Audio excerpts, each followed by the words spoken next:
speaking of ito naman yung ito yung realidad. So, okay lang na magbenta ng droga. Tapos, yung gumagawa ng krimen sa bansang Pilipinas, halimbawa, katulad nito, truck driver, nanlaban sa holdupper, inaresto ng mga pulis.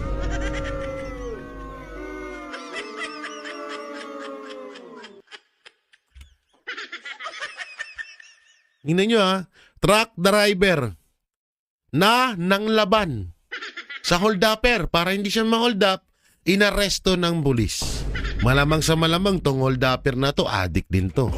Kaya nang-hold up para may pangbenta at pang hit-hit. Kasi nga, baka magutuman. Sabi ni Brother Flavi yan eh. So tingnan nyo, kawawa naman yung... So ibig sabihin, ganito na mangyayari sa Pilipinas. Pag hinold up ka, hayaan mo lang. Huwag kang manglaban. Kung may pagkakataon na kaya mong saktan or lumaban doon sa holdupper, hayaan mo lang. Kasi kapag nasaktan ng holdupper, makukulong ka. Ang galing. So kapag may isang adik na binentahan ka ng shabu kahit hindi ka naman nagdodroga, bilhin mo lang kasi baka magutuman sila. So kapag may adik na gustong manghalay or gustong gumawa ng kahalayan sa isang babae, hayaan nyo lang. Hayaan nyo lang. Baka sumakit ang puso nila. Ganun na ba? Ganun na yung realidad sa bansa natin. Yun na ba yung pinaka-realidad na mangyayari ngayon? Utangin na. Ayos kayo. Ang galing. Unbelievable. Wiri mo ng laban, nanlaban sa holdupper. Siya pa nakulong. Ayop na yan. Tangina. Ibig sabihin, halimbawa, may kapitbahay mo, dumangasan, siyempre, kapitbahay mo, madadaanan mo yung bahay. May nakita kang magnanakaw sa bubong nila, hayaan mo lang. Kasi kapag tinuro mo or sumigaw ka na may magnanakaw, mabugbog yung magnanakaw, puta na, kaso ka pa. Wag, hayaan nyo na lang. Grabe na nangyayari sa Pilipinas ngayon. Tapos proud pa kayo niyan. Mga loyalista, mga dilawan, mga pinklawan, proud kayo na okay lang na manatili si Marcos Jr. kahit ganito na ang nangyayaring sistema sa bansa natin. Huwag lang mapaupo si VP Sara Duterte. Ang galing nyo.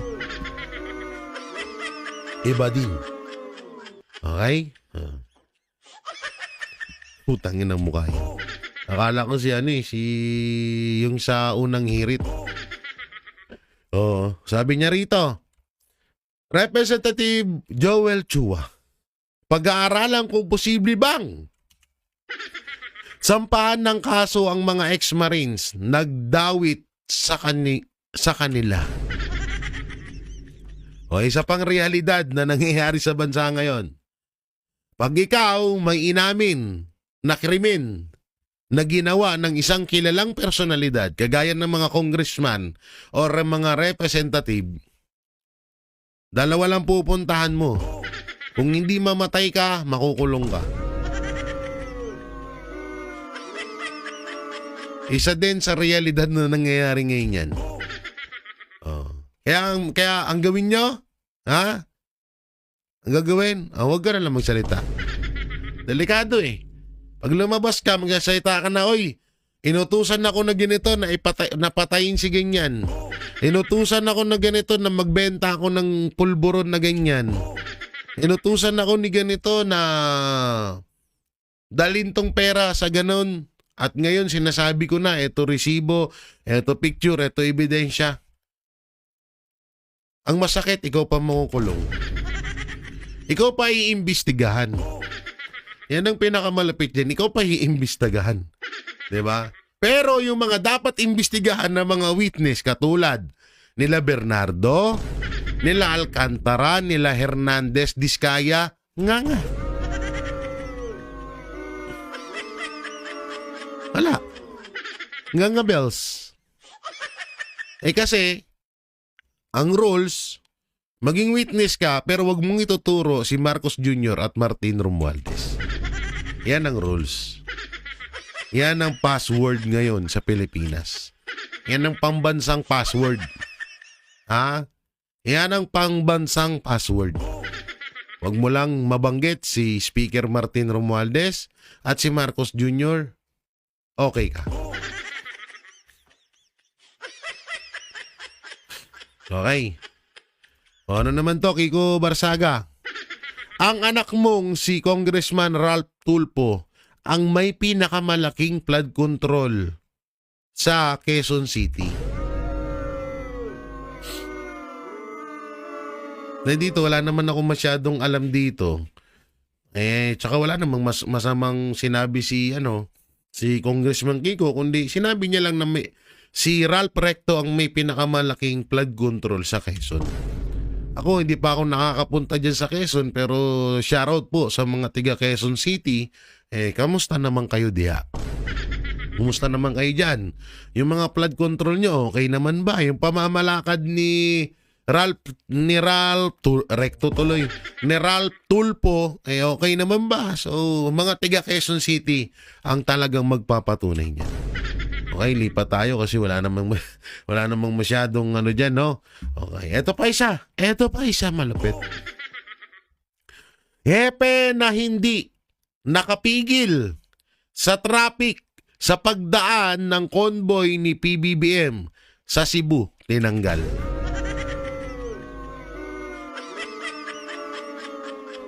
O, eto pa isa nangyaring realidad. Kapag ang adik ng laban sa kapulisan ang makukulong, pag namatay yung adik, ang makukulong yung pulis. Or kapag nasaktan yung adik, ang makukulong yung pulis. Pero kapag yung adik nabaril yung pulis, makukulong pa rin yung pulis. Kawawa naman yung mga kapulisan natin ngayon. Kagaya nito. 'Di ba? Walang napakalaking na para tanggalin siya. Putang ina, yung ibang mga pulis nga diyan, yung ibang mga kapulisan diyan, hindi ko kayo nilalahat, pero yung ibang mga kapulisan diyan, dawit sa illegal na droga. Protektor ng illegal na droga. Protektor ng mga kriminal. 'Di ba? Pero itong mga taong tong ginagawa lamang nila yung kanilang trabaho, yung kanilang tungkulin, sila pa nagiging masama. At isa pang realidad sa bansa ngayon na kapag gumawa ka ng kabutihan, gawin mo ang trabaho mo, madalas na ikaw pa yung nagmumukhang masama. Kagaya ng kay Pangulong Duterte, ginawa niya trabaho niya bilang isang pangulo. Ano nangyari? Siya pa naging masama ngayon. Na dapat magpasalamat nga tayo sa kanya dahil nakaranas tayo ng ganun. Pero ano nangyari? Dahil kinalaban niya lahat ng kriminal sa bansa natin, ngayon pinagtutulong-tulungan siya ng mga kriminal dahil wala na siya sa posisyon at ginamit pa ang administrasyon para walang yain siya. Ganon ang realidad sa bansa natin. Nakakahiya lang na ewan ko ba, sa tutusin, bakit pa ako nandito sa Pinas nakakahiya na rin Oo. O eto, alam nyo kahit pa paano siya rito, tama siya rito. Bullshit din ako sa taong to, pero eto, kasi to parang yung ibang mga dilawan kasi sinasamba na si Marcos. Yung ibang mga dilawan ayaw kay Marcos pa rin hanggang ngayon. Hindi naman natin nilalahat, pero yung ibang mga dilawan ayaw talaga kay Marcos. At yung iba ayaw magpakontrol kay Marcos. So eto, si Attorney Luke Espiritu na dating tumakbo din bilang senador at pinakaisa sa mga mortal na kalaban ng mga Duterte. Isa sa mga anti-Duterte itong si Luke Espiritu. Sabi niya, wala nang naniniwala na hindi korap si Marcos. Ang alam na magnanakaw yan. Totoo naman. Kaso, ang masaklap doon, look espiritu, yung mga kagaya mong dilawang tae, ay sumasamba na kay Marcos ngayon. Kagaya na lang nila De Lima, diba? Nila Ontiveros, nila Kiko Aquino, diba? Yung mga kasamahan mo yan, diba? Pero ngayon sinasamba na si Marcos Jr. Nakakahiya naman. Ilang taon yung binaboy, buti na lang ha, hindi ka kumakain sa suka mo. Okay na rin yan. Kahit dilawan ka, hindi mo kinain yung suka mo. At dito may punto ka dito. Alam na talaga ng lahat na kurap si Marcos Jr., di ba? Bakit ang tanong dyan, ba't yung mga kasamahan mo hindi maisigaw yung Marcos resign? Di ba? Ba't hindi maisigaw yung Marcos resign? Parang ikaw lang ata nakikita kong gumaganyan kay Marcos yung mga kasamahan mo humahalik na sa dapa-dapa o humahalik na sa paa ni Marcos Jr.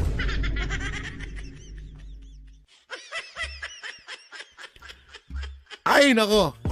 Speaking. Ito, speaking Sabi dito, ipagpatuloy namin ang pagtatanggol sa alaala ni Kian de los Santos at ng lahat ng inosenteng nasawi sa brutal na gera kontra droga ni Pangulong Duterte. Okay. Sabi mo yan. Gawin nyo na kasing santo. Oo, total may... ano naman na kayo, diba? Kompleto naman kayo Diba mahilig din naman kayo kada may eleksyon nang ginagamit nyo nung panahon pa ng mga Aquino. Diba ginagamit nyo yung mga madre, mga pare, simbahan. Diba palagi nyong ginagawa yan? So eto, magandang suggestion. Magtayo kayo ng sarili nyong simbahan. Gawin yung santo si Kian de los Santos. Tapos, kunin mo yung kalbong pare tsaka si Father Plaby.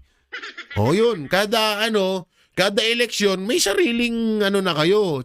Church. May sarili na kayong church. Oo.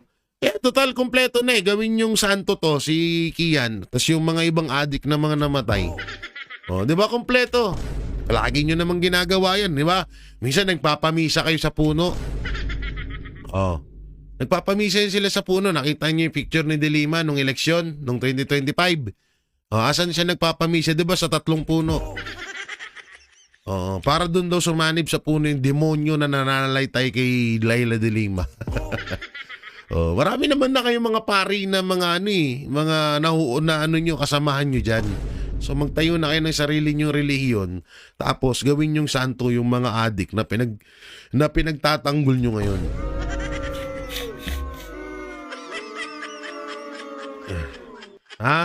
Okay. Ano to? Napanood ko ang mga speech sa EDSA kahapon. Bakit karamihan pag-aatake sa Vice Presidente? Hindi ba ang Presidente at Kongreso ang may hawak ng trilyong-trilyong pondo ng gobyerno? Sino ba ang sangkot sa nakawan, sa flood control? Smuggling, sa customs, sa immigrations, panaguti ng mga nagmamalabis sa war on drugs. Sige, pero nasan ang simpatya sa mga biktima ng kriminal at lulong sa droga? Yung mga ni-rape, pinatay at pinagnakawan, paano naman sila? Sabi ni Attorney Rowena Guanzon. Ganda nito. Ang ganda nitong sinabi ni Attorney Rowena Guanzon na to. Totoo. Asan na yung mga inalipusta? Andun na tayo, sige. Andun naman na tayo. Hindi namin inaano yung... Kasi meron naman din talaga. Totoo yan. Merong mga inosente na nadamay sa war on drug. Pero hindi yun kasalanan ng mga Duterte. Ilang beses na naming inulit na nung panahon ng war on drug, mismong mga drug lord na ang nagpapapatay sa mga pusher nila. Minsan may isang tao na may kagalit na isang tao, pinatay niya yung tao, nilagyan niya ng karatula na hindi kahit hindi naman adik yun, tapos ikinakount doon sa war on drug kasi may karato lang wag tularan adikto. Ilang beses na naming ikinuwento ipinaliwanag yan, naginawa talaga noon yan. Diba? Ginawa talaga noon yan. Pero hindi ang kasalanan ng mga Duterte. Kundi sinamantala ng mga halangang bituka yung panahon ng war on drug. Tama dito yung sinasabi ni Atty. Rowena Guanzon, nasa na yung yung hustisya sa mga ni-rape, sa mga pinatay, pinagnakawan ng mga kriminal na lulong sa droga. Sila wala na. Hanggang ngayon, nagdurusa pa rin sila sa hustisya. Samantalang yung pumatay sa kanila na lulong sa droga, ipinaglalaban ng ibang kongresista, ibang mga senadora. Ang galing nyo. Tsaka yung rally-rally na yan na kapag no resign Marcos, yung hindi sumisigaw ng Marcos resign, kagaguhan yan. Kami ang boses ng masa, hindi natatakot. Katotohanan lang, di kami nalulunod. Walang bahid ng sismis, lahat ay totoo. Kahit sino ka pa, pag mali ka babanatan ka. Walang pinipili kulay, wala kaming kinikilingan. Basta para sa bayan, kami lalaban. Pag tama palakpakan, pag mali banatan. Di matitinag, di matatakot, para sa bayan tuloy ang sigaw. Sa harap ng kamera, walang halong takot. Mga baluktot, lahat kayo'y tutumba. Ang hustisya at totoo, yun lang ang mahalaga.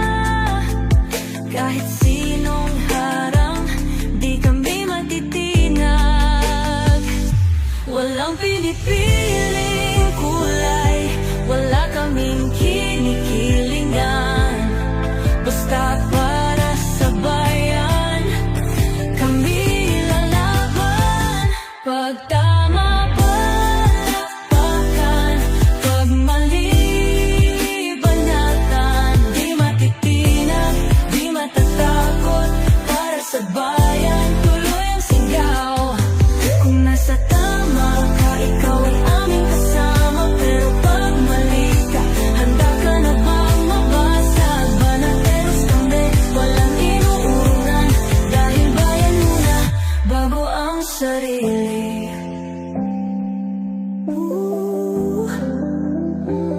Bago ang sarili.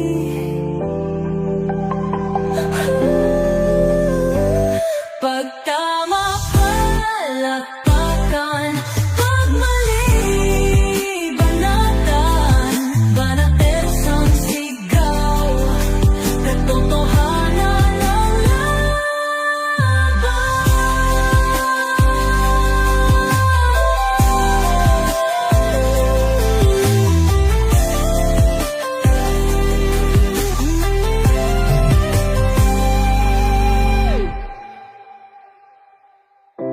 sa harap ng kamera, walang halong